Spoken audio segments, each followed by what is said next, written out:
Alrighty guys, so today we are going to be going over something called Lewis structures. So as you guys can see on the screen, I have my periodic table out, so just make sure that you guys have your periodic table handy because we'll be using it a lot throughout the course of this lecture. So let's do a little bit of a warm-up before we get started. So what we're going to do now is we're going to draw the shell models for these atoms right here. So let's start with boron. The first thing we want to do is we want to find boron on the periodic table, and we want to figure out how many shells it has. So if we zoom out a little, if we go over to the right side, you're going to see that boron is in the second row, right? Because this is the first row, and boron is right here. Since boron is in the second row, that means that we know that boron has 2 shells. Okay, now what we have to do is we need to start filling in those shells with electrons. So we want to figure out how many protons and how many electrons boron has. So boron has the number 5 on top of it, which means that it has 5 protons, right? Because the number on top is the number of protons it has. Okay, if you notice, this boron doesn't have any charge, right? It's not +1, -1. There's no charge. So that means it's going to have the same number of electrons as protons, right? It's neutral because the protons and the electrons neutralize one another. It makes it even. All right, so what we're going to do is we can draw the shell model now. So we're going to write B, and we're going to draw 2 shells. Okay, and we know that in the first, we want to fill in the shells from the inside out, and we know that the first shell, it can hold a maximum of 2 electrons, and we know that it can hold a maximum of 2 electrons because if you take a look at the first row, there's only 2 boxes. Okay, so if we look at the periodic table, I might need to zoom out a little bit more, but if you look at the periodic table right here, the first row right here with hydrogen and helium, there's only 2 boxes. Since there's only 2 boxes in the first row, that means the first shell can only hold 2 electrons. Okay, that's how we get that 2. Okay, if you look at the second row though, the second row has 1, 2, 3, 4, 5, 6, 7, 8 boxes. Since there are 8 boxes, that means it can hold a maximum of 8 electrons.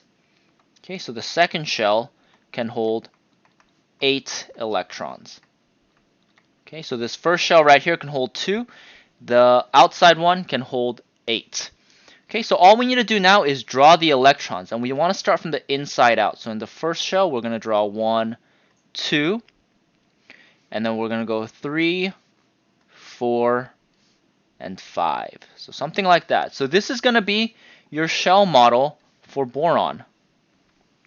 Okay, we have 2 shells, and we know that the first shell can hold 2, so we drew 2 electrons, and the second shell can hold 3. Okay, so that's going to be boron, but now we're going to be looking at B3+. Okay, so this time we have an ion, not a neutral atom.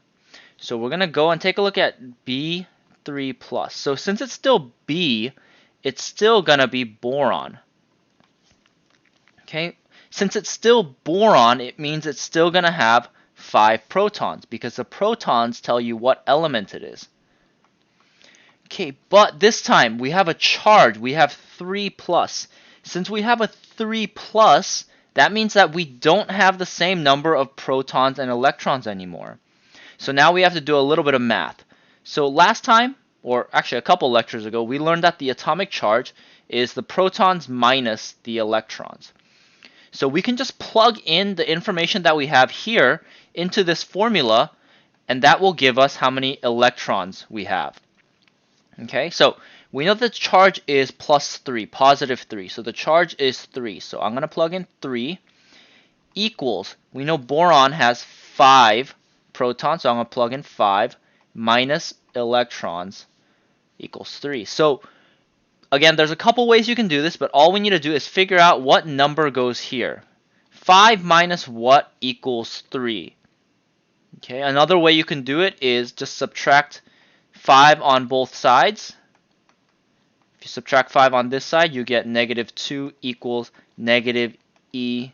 And since there's a negative and a negative, they cancel out. And you should figure out that there are 2 electrons. Or you don't have to do all this math and just figure out, hey, 5 minus 2 is equal, or 5 minus 2 is equal to 3. So that means we have 2 electrons. It doesn't really matter how you get there as long as you get 2 electrons. Okay, so now we're going to draw the shell model for B3+. So what we're going to do is we're going to write B, and we're going to write the charge 3+. Okay, and so what we're going to do is we're going to draw the electrons. So last time, for boron, we saw that there's 2 shells. So I'm just going to draw 2 shells, just so we have that in mind.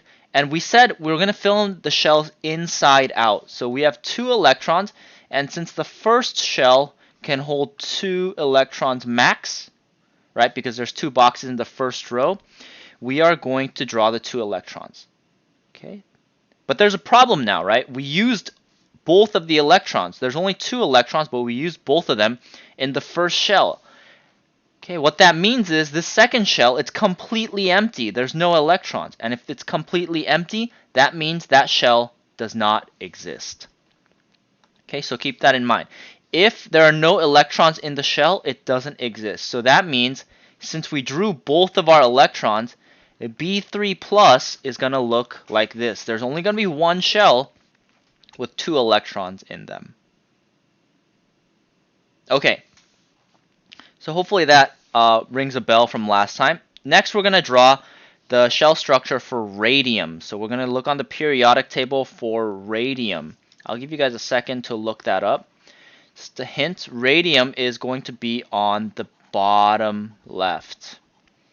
Okay, so if you go to the bottom left of the periodic table, you should be able to find radium. Radium is right here. Radium is on the 7th row, right? Because it's 1, 2, 3, 4, 5, 6, 7. So radium is on row number 7. That means radium has 7 shells. Okay, how many protons does it have? It has 88 protons.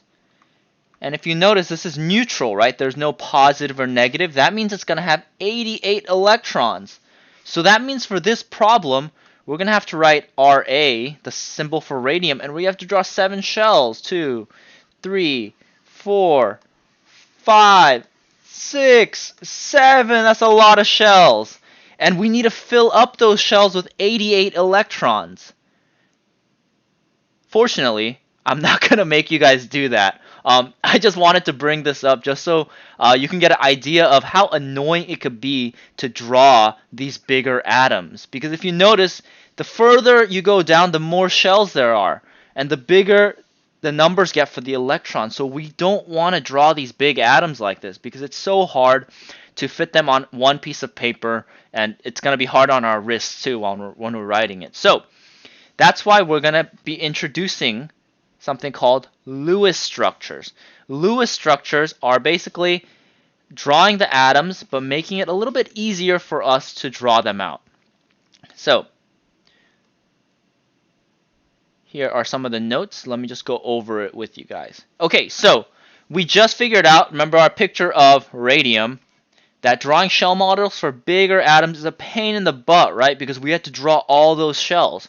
So instead, what we're going to do is we're going to learn how to draw something called Lewis structures. And in Lewis structures, we only draw what we call the valence shell. Okay, valence means outermost. So we only draw the outermost shell. Okay, so in Lewis structures, we draw an atom and the valence electrons. We just said valence means outermost.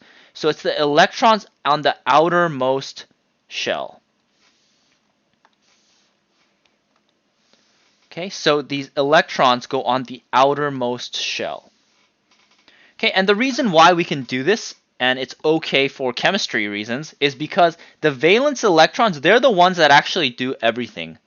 Okay, so the valence electrons are the ones involved in chemical reactions. So when we mix two chemicals together, the reason they react is because the valence electrons are the ones that are being interchanged and reacting with one another. And valence electrons are the electrons that bind the atoms together. So the valence electrons are the electrons that bring the atoms together and make them into molecules. Okay? Alright, so let's figure out how to draw Lewis structures, right? They're going to be, it seems like a lot better than drawing all those shells. Alrighty guys, so let's learn how to draw Lewis structures for neutral atoms. So atoms that don't have a charge, okay? So neutral atoms. Okay, we just need to keep in mind 3 rules. So the first rule is we're going to count the boxes to determine the number of valence electrons. So what I mean by that is all of the atoms on the periodic table, they're in these rows, right? And they have these boxes. And these boxes tell us how many valence electrons there are. So let's take a look, for example, at lithium. Lithium is the first box, right? It's the first box in that second row. That means lithium is going to have 1 valence electron. So that means when we draw the Lewis structure for lithium, we just need to write Li and draw a dot. And that's it. It's a lot easier than drawing the shell structure where we have to draw 2 shells. We have to do 2 on the inside and 1 on the outside. All we're doing for the Lewis structure is we're not drawing the inside shell, and we're just not drawing the circle, and we just have the dot. Okay, because if we get rid of that, we just have the Lewis structure. That's basically what a Lewis structure is. Okay, but we said we can count the boxes, and that tells us the valence electrons, right? So let's move on to the second one. Beryllium. Beryllium is the second box in that row. That means beryllium, since it's a second box, is going to have 2 valence electrons. Okay, because it's the second box. Lithium has 1 because it's the first box. Beryllium has 2 because it's the second box. Okay, and we want to draw them clockwise, which means we're going to go like a circle. Okay, so we started 1, 2. The last rule is we ignore groups 3 through 12. Okay, if you notice, group 3 is here, group 12 is here, and we're going to ignore these. We're not going to count these. And we'll talk about why later, but just know we don't count these when we draw the Lewis structures. Okay, we don't count this section. So we go 1, 2, and then to go to 3, we skip over to boron. And boron is going to be number 3. That means boron has 1, 2, 3 valence electrons. Okay, let's move on to the next one. Carbon, 4. Carbon's going to have 1, 2, 3, 4. We're going to go to nitrogen, which is number 5. Nitrogen's going to have 1, 2, 3, 4, 5. Now, if you notice, I'm going clockwise still. Oxygen is number 6, so oxygen is going to have 1. Ooh, sorry.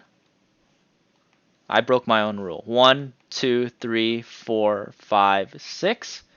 Fluorine has 7, so F is going to have 1, 2, 3, 4, 5, 6, 7. And then lastly, neon is 8. Okay, and if you guys remember, the outside, the second shell can only have 8, so that means neon has a complete outside shell. So that's basically what I mean. You just count the boxes and you draw the valence electrons. One thing I do want to mention is about helium. Okay, I know helium is all the way at the end right here, but we're not going to be going 1, 2, 3, 4, 5, 6, 7, 8. Instead, for helium, hydrogen is the first box. Okay, and to go to helium, helium is just going to be the second box. Okay, so helium is going to look something like this. Okay, and the reason why is because helium is in the first shell, and the first shell can only have 2 electrons. So it's going to have 2 electrons. Alright, so let's do some practice. So let's draw the Lewis structure for radium, the element on the warm-up that we had to draw 7 shells for. So if we find radium, radium is right here. And if we're gonna draw the Lewis structure for radium. So if we look at radium, let's just count the boxes. This one right here, francium, is number 1. Radium is number 2. So that means for radium, to draw the Lewis structure, all we need to do is not B. We just need to write Ra and draw 2 dots. And there you go. That's the Lewis structure for radium. It's a lot easier than doing all 7 shells. Okay, let's do the protons and electrons. So our radium has the number 88 on the top, so it's going to have 88 protons. And it doesn't look like there's any charge, right? There's no plus or minus. That means it's going to have the same number of electrons, 88 electrons. Okay, let's figure out how many valence electrons there are. How many outside electrons? If you notice, radium has 2. There's 2 dots around it. It's a second box. That means radium has 2 valence electrons. And lastly, how many shells does it have? To count the shells, we just count the rows. 1, 2, 3, 4, 5, 6. It's on the 7th row. So radium has 7 shells. Okay, and that's it. That's basically how you do Lewis structures and how you figure out how many valence electrons there are. So we have a couple more examples to go through before I'll let you guys get started on the assignment. Okay, so let's try this one right here. If you guys feel pretty confident, you guys can just pause this part, finish up the problems, and then just check your answers afterwards. But if you guys are still a little bit confused or need a little bit more instruction, more than happy to go over it with you. So let's start with argon. Okay, we're going to look at argon, and we're going to draw the Lewis structure for that. So argon, if you look on the periodic table, is right here. Argon is all the way on the right. Okay, so let's draw the Lewis structure. Okay, we're going to draw the Lewis structure for argon. So for argon, very simple. We just count the boxes. This is box number 1, 2. We're going to skip here. So this middle section we skip. 3, 4, 5, 6, 7. Argon is number 8. So that means argon is going to have 8 electrons. So we're just going to draw 8 electrons. Okay, there you go, and that's the Lewis structure for argon. Next, we're going to determine how many protons and electrons there are. So if you notice, argon has the number 18 on top, so argon's going to have 18 protons. It looks like there's no charge, so that means it's going to have 18 electrons. And for the valence or the outside electrons, we just need to count how many dots there are in the Lewis structure. Or we can just count the boxes again. There's 8, so it's going to have 8 valence electrons. And how many shells does it have? We just need to count the row. Row number 1, 2, it's in row number 3. So argon is going to have 3 shells. Okay, and that's it. That's how simple it is. All we need to do is just count the boxes, and that'll give us our Lewis structure and valence electrons. So if you guys feel a little bit more confident now, feel free to pause the video and you guys can try out bromine, but I'm also going to go step by step for everybody else. Okay, so let's do bromine. So bromine is right over here. Bromine is right here. Okay, so let's draw the Lewis structure for bromine. We just need to count the boxes. So we have box number 1, 2, and we said that we can skip this entire section in the middle, groups 3 through 12. So we're going to skip all of this. And then we'll go to 3, 4, 5, 6, and bromine looks like it's box number 7. So bromine, we're just going to write Br, 1, 2, 3, 4, 5, 6, and 7. So this is going to be the Lewis structure for bromine. All right, let's figure out how many protons and electrons there are. So bromine, if you look at the number on the top, it's going to have 35 protons, and since bromine doesn't have any charge, it's going to also have 35 electrons. How many valence electrons are there? We just count the boxes or the dots around the Lewis structure, and you should count 7 valence electrons. And also for the shells, we just count which shell it's on or which row it's on. So 1, 2, 3, 4. Bromine's on the 4th row, so it has 4 shells. Alright, so that's how you do the Lewis structures for neutral atoms, but we also need to talk about how to do it for ions. Now, ions can get a little bit trickier, and that's what the majority of your assignment is going to look like.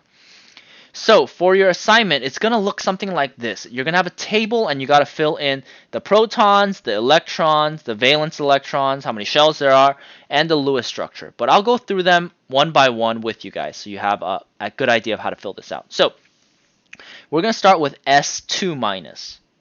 Okay. So S2 minus is still going to be sulfur, right? It's still S. So we already know the protons. Protons are very easy. It's just a number on the top. So S2 minus is going to have 16 protons because it's still sulfur.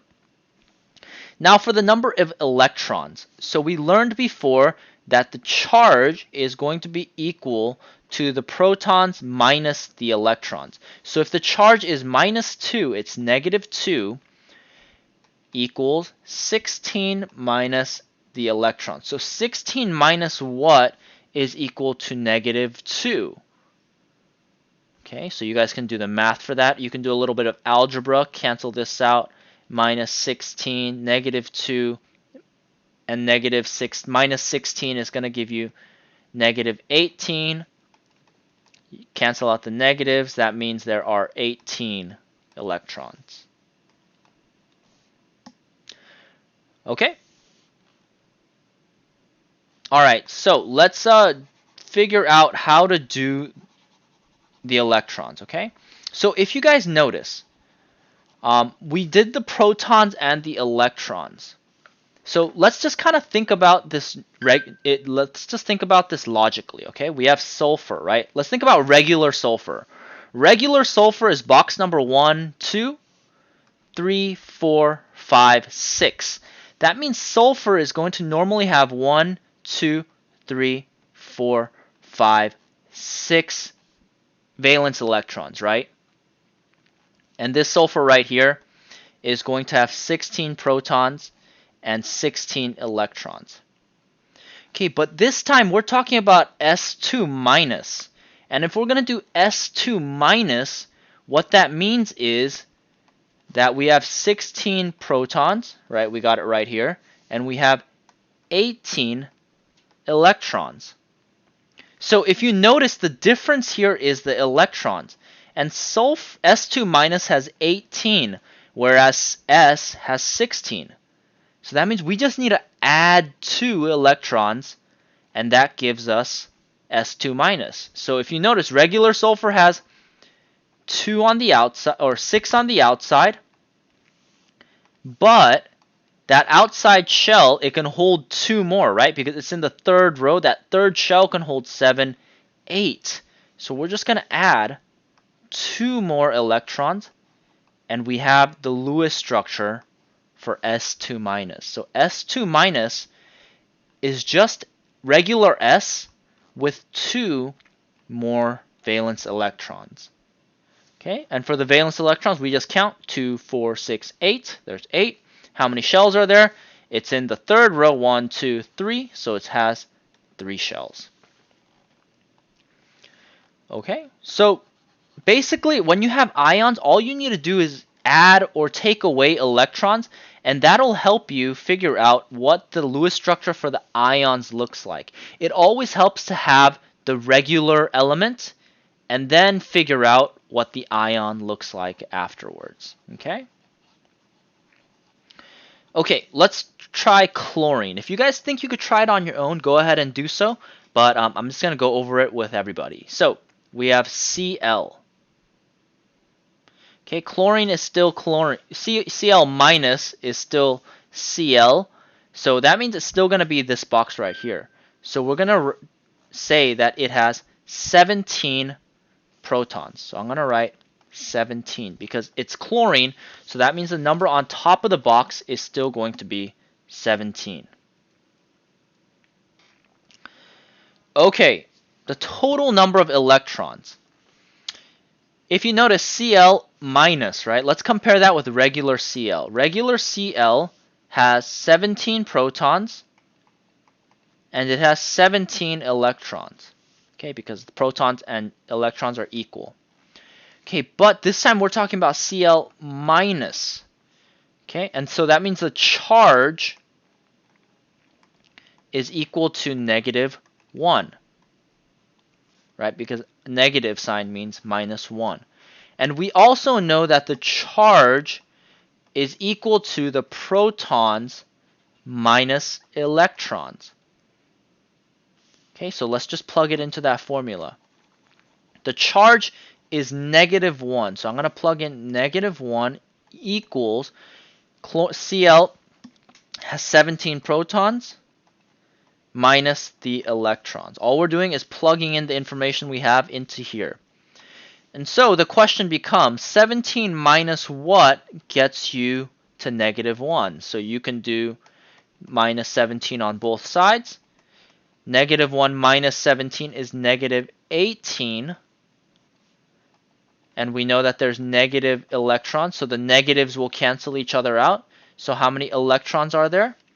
Cl minus is going to have 18 electrons. Okay?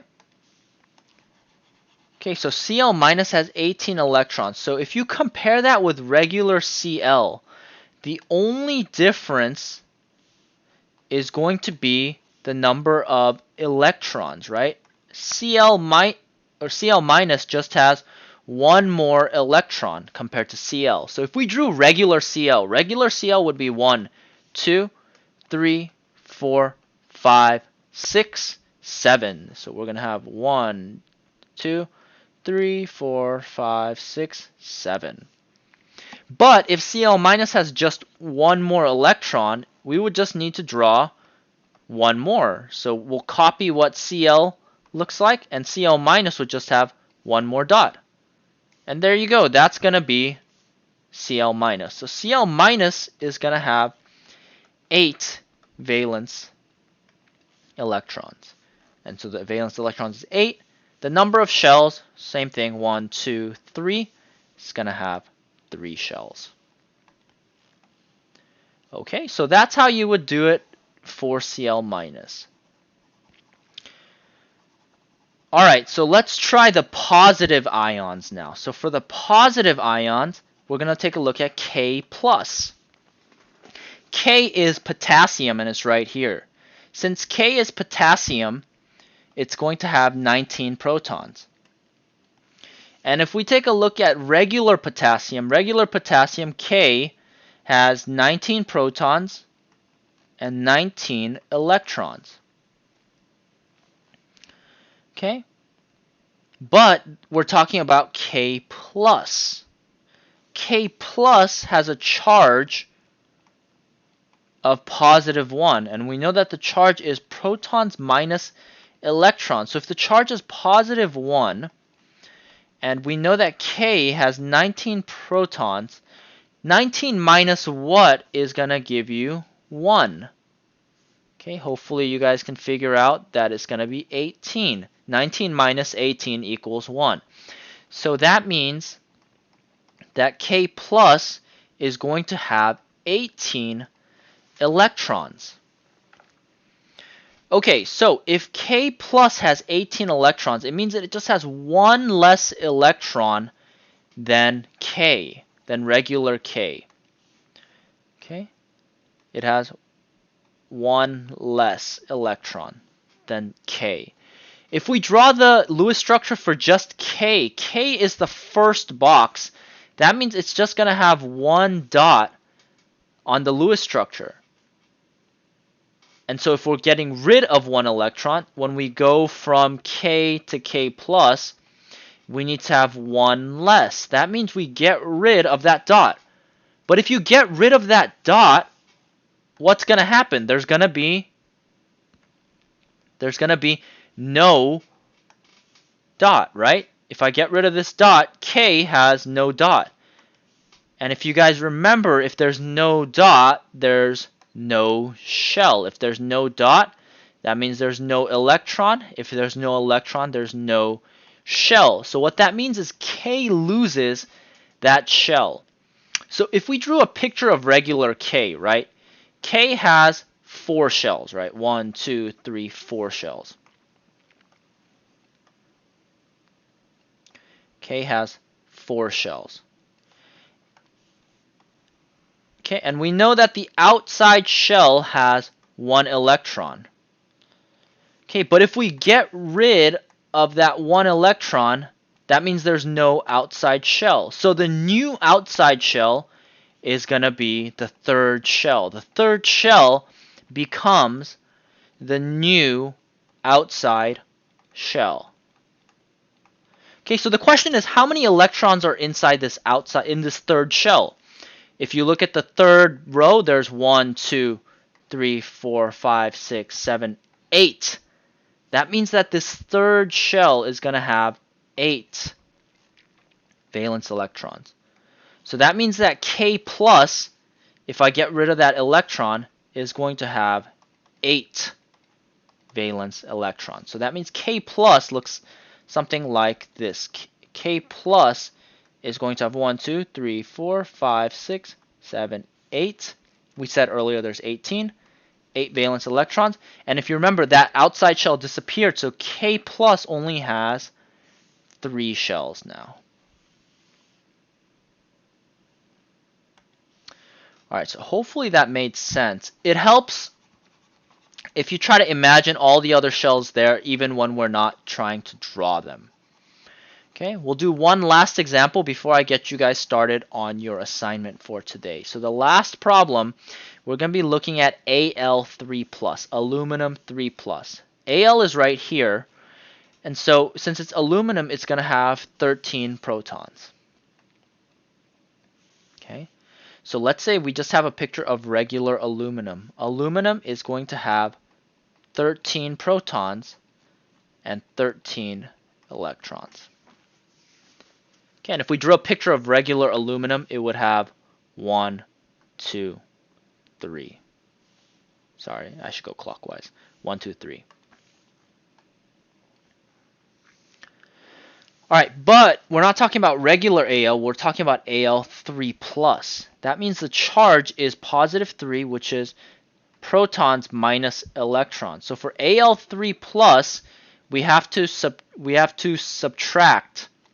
So Al, there's going to be 13 protons. So 13 minus what is going to equal the electrons? Okay, and hopefully you guys figured out that it's 13 minus 10.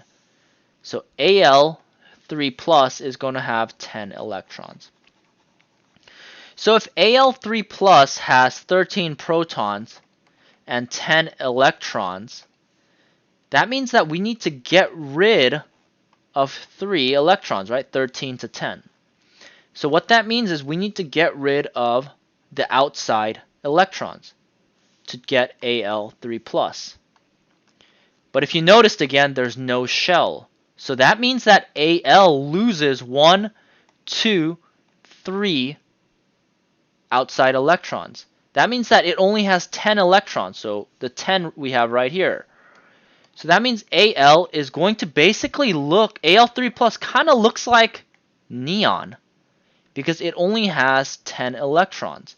So for the Lewis structure, when we draw Al3+, it's going to look like neon. And neon is 1, 2, 3, 4, 5, 6, 7, 8. So Al3+ is also going to have 8 valence electrons, and it'll look something like this. And since it lost the electrons right here, it's going to lose the 3rd shell. It's going to have 2 shells. Okay, and that's basically what your assignment and your quiz coming up are going to look like. You're going to have to draw the Lewis structures for these ions. Okay, so hopefully that helped. Let me know if you guys have any questions. I'm on the Zoom call right now, and I'll be more than happy to help you guys out. Good luck, everybody.